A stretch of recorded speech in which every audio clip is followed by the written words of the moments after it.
दोस्तों, हम हर हफ्ते बड़ी मेहनत से आपके लिए एक दिल दहला देने वाली हॉरर स्टोरी बनाते हैं। तो अगर आप हमारी यानी कहानियाँ एंजॉय कर रहे हैं तो हमारे चैनल को सब्सक्राइब कीजिए और हमारी लेटेस्ट वीडियोस की नोटिफिकेशन के लिए बेल आइकन दबाना मत भूलना।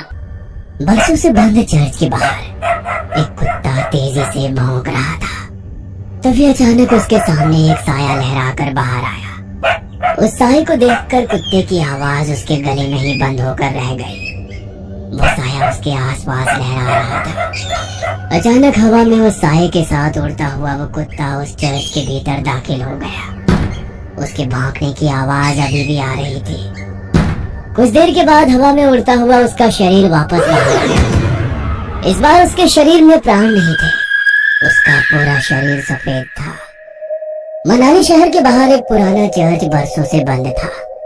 उसके आसपास कोई भी नहीं जाता। कुछ दिनों के बाद कॉलेज के बच्चों की एक ट्रिप मनाली घूमने आई थी। रात के वक्त कॉलेज के कुछ बच्चे अपने टीचर को बिना बताए होटल से बाहर निकल गए। अरे यार, ये लोग तो हमें नर्सरी के बच्चों की तरह ट्रीट कर रहे हैं। ऐसे घूमने में क्या मजा आएगा। और नहीं तो क्या, यहाँ जाना है वहाँ नहीं जाना है, ऐसे करो वैसे करो, खाने का टाइम हो गया, सोने का टाइम हो गया। तो ज्यादा लड़कियों के साथ मौज मस्ती करेंगे, मगर लड़कियों को तो दूसरे होटल में ठहरा दिया। यहाँ अकेले दीवारों के साथ सर फोड़ो। अब होटल से निकलने के बाद क्या करना है बताओ। करना क्या है, चलो ऐसे ही रोड पर घूमेंगे। तीनों दोस्त बातें करते हुए सुनसान सड़क पर चले जा रहे थे। कुछ दूर चलने के बाद वे लोग उस चर्च के बाहर पहुँच गए। देख, ये चर्च कितना सुंदर लग रहा है। हाँ, सुंदर तो है, मगर ऐसा लग रहा है कोई यहाँ आता जाता नहीं है। शायद कोई पुराना चर्च है। अंदर चलकर देखते हैं। अंदर जाकर? अरे नहीं नहीं, अभी रहने देते हैं, कल सुबह आएंगे। अरे कल सुबह? कल तो हमारे साथ प्रोफेसर वगैरह सब रहेंगे। वे लोग हमें खुद से दूर नहीं जाने देंगे। अभी चलते हैं ना, रात या दिन क्या फर्क पड़ता है। हाँ, वैसे भी हम लोगों के पास मोबाइल में टॉर्च तो है। बोरिंग सी ट्रिप में थोड़ा सा एडवेंचर हो जाएगा। मनदीप का मन नहीं था, मगर रोशन और जतिन के कहने पर वो उन लोगों के साथ उस चर्च के भीतर दाखिल हो गया। चर्च के अंदर जगह जगह जाले लगे हुए थे। जैसे ही मोबाइल की लाइट से उस चर्च के भीतर थोड़ी सी रोशनी हुई, चमगादड़ उड़ते हुए चर्च के बाहर निकल गए। लगता है ये बहुत टाइम से बंद है, तभी तो चमगादड़ ने यहाँ पर डेरा जमा लिया। यार, मुझे यहाँ की वाइब्स कुछ ठीक नहीं लग रही है, हम लोग चलते हैं। कहते हुए मनदीप पलटकर दरवाजे से बाहर निकलने वाला था। तभी उसके पैर किसी ने पकड़ लिया। वो जोर से चीखा। क्या हुआ? मेरा पैर किसी ने पकड़ लिया है। ये क्या कह रहे हो? कहते हुए उसने अपने मोबाइल का टॉर्च मनदीप के पैर की तरफ किया तो वहाँ पर रस्सी थी। उसे देख दोनों हंसने लगे। तेरा मन नहीं था ना आने का, इसलिए तू रस्सी से भी डर रहा है। कुछ नहीं, अंदर चलकर देख, यहाँ का आर्किटेक्ट कितना अच्छा है। कहते हुए वो उसका हाथ पकड़कर उसे अंदर ले गया। वे तीनों चर्च घूम ही रहे थे कि अचानक चर्च की लाइट जलने बुझने लगी। अरे, यहाँ पर लाइट कैसे आ गई? मुझे कुछ ठीक नहीं लग रहा, हम लोग यहाँ से चलते हैं। कहते हुए वो अपने दोनों दोस्तों के हाथ पकड़कर दरवाजे के पास गया, मगर अचानक से दरवाजा बंद हो गया। तीनों दरवाजा खोलने की कोशिश कर रहे थे, मगर दरवाजा नहीं खुल रहा था। अरे, ऐसे कैसे हो सकता है? अभी तो ये दरवाजा खुला था। किसने बंद किया? प्लीज हेल्प, हमें डराने की कोशिश मत करो। कोई और रास्ता होगा यहाँ से निकलने का, ढूंढकर वहाँ से निकल जाते हैं। कहते हुए जतिन जैसे ही पलटा, दहशत के कारण उसकी आंखें फटी की फटी रह गई। उसने देखा उसके सामने एक नन खड़ी हुई थी। वो अपनी बड़ी बड़ी लाल आंखों से उन लोगों को घूरने लगी। ये क्या बला है, भागो यहाँ से। जैसे ही मनदीप ने उन लोगों को भागने को कहा, वो नन धुआं बनकर गायब हो गई। अब ये कहाँ गई? रोशन और मनदीप उसे इधर उधर ढूंढने लगे। तभी अचानक उन्होंने देखा कि जतिन जमीन पर रेंग रहा था।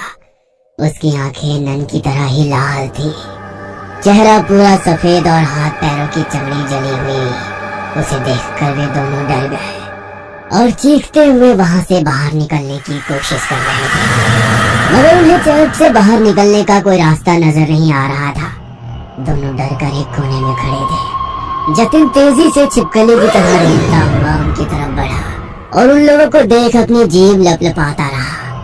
कभी जतिन का चेहरा नजर आता तो कभी उस नन का। हमने तुम्हारा क्या बिगाड़ा है?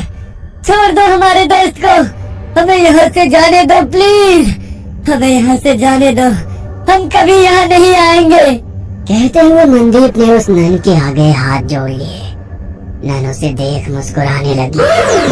उस नन ने मनदीप का हाथ पकड़कर उसे अपनी ओर खींचने की कोशिश करी, मगर मनदीप के हाथ में गुरुद्वारे का पवित्र कड़ा था। उसे छूते ही नन को तेज झटका लगा और वो जमीन पर गिर गई और वो नन धुआं बनकर जतिन के शरीर से बाहर निकल गई। जतिन बेहोश जमीन पर पड़ा था। रोशन उसको होश में लाने की कोशिश करने लगा। जतिन जल्दी उठ जा, हमें यहाँ से निकलना होगा। जतिन प्लीज उठ जा।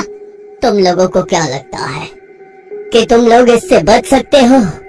नहीं, तुम लोग अब उसके शिकार हो। यहाँ से बचकर नहीं जा सकते हो। वैसे भी यहाँ कोई नहीं आता। यहाँ गलती से कोई जानवर भी आ जाता है तो वो उसे नहीं छोड़ती। फिर तुम लोग तो इंसान हो, तुम लोगों का मरना तय है।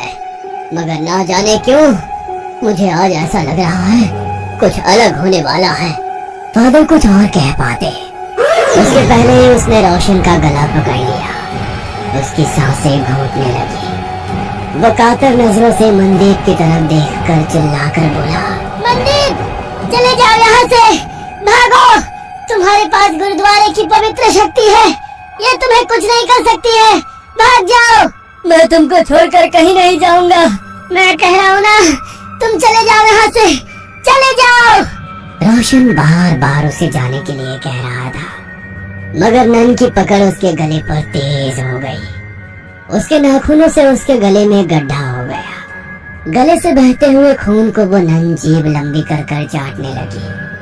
रोशन छटपटा रहा था। मनदीप को समझ में नहीं आ रहा था कि वो क्या करे। एक और वो नन तो दूसरी तरफ उसके दोस्त। तभी उसके दिमाग में एक विचार आया। उसने अपने हाथ का कड़ा निकाला और एक हाथ में कड़ा और दूसरे हाथ में कृपाण ले वो जोर से बोला, वाहे जी का खालसा, वाहे जी की फतेह, जो बोले सो निहाल, सत श्री अकाल। मनदीप ने वो कड़ा नन के हाथों में डाला और सीने में कृपाण डाली। वो नन छटपटाने लगी। उसने रोशन की गर्दन छोड़ दी। हवा में लहरा रहा रोशन जमीन पर गिर गया। उस नन के सीने से काला गाढ़ा सा अजीब पदार्थ बह रहा था। जतिन अभी तक बेहोश था।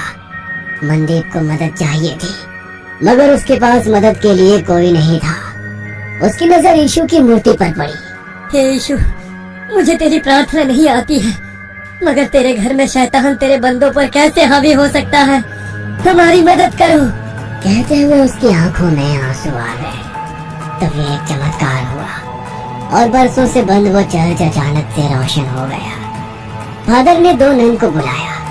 नन ने घायल रोशन और जतिन का इलाज शुरू किया। फिर फादर ने जैसे ही उस घायल नन की ओर देखा, होली वाटर डाल उसकी मुक्ति की प्रेयर करने लगे। देखते ही देखते वो नन की आत्मा यीशु की मूर्ति में समाहित हो गई। आज तुम्हारे साहस और सूझबूझ से बरसों से भटकती उस नन की आत्मा को मुक्ति मिल गई। God bless you my child. तुम्हारे दोस्त अब ठीक हैं। कल सुबह तक उन लोगों को कुछ भी याद नहीं रहेगा। अब तुम लोग यहाँ से चले जाओ और आज की घटना का जिक्र किसी से भी मत करना। फादर के कहने पर मनदीप अपने दोस्तों के साथ होटल वापस आ गया। अगले दिन वे लोग जब मनाली घूमने के लिए निकले तो उसके दोस्त सब कुछ भूल चुके थे, मगर मनदीप उस खौफनाक रात को उम्र भर नहीं भूल सकता था। वो अपने साथियों के साथ उसी जगह से निकला तो मनदीप को कोई चर्च नजर नहीं आया। बस दूर खड़े वो फादर उसे देखकर मुस्कुरा रहे थे। उन्होंने उसके ऊपर होली वाटर डाला तो मनदीप भी कल रात की वो बातें भूल गया। मगर मनाली के लोग उन लोगों को कभी भूल नहीं सकते हैं, क्योंकि उनके कारण ही तो उन्हें इविल नन से छुटकारा मिला था। ये कहानी आपको अच्छी लगी हो तो हमें सब्सक्राइब करें हमारा इंस्टाग्राम और फेसबुक पेज जरूर फॉलो करें। और हाँ दोस्तों, सब्सक्राइब करना भूलना मत।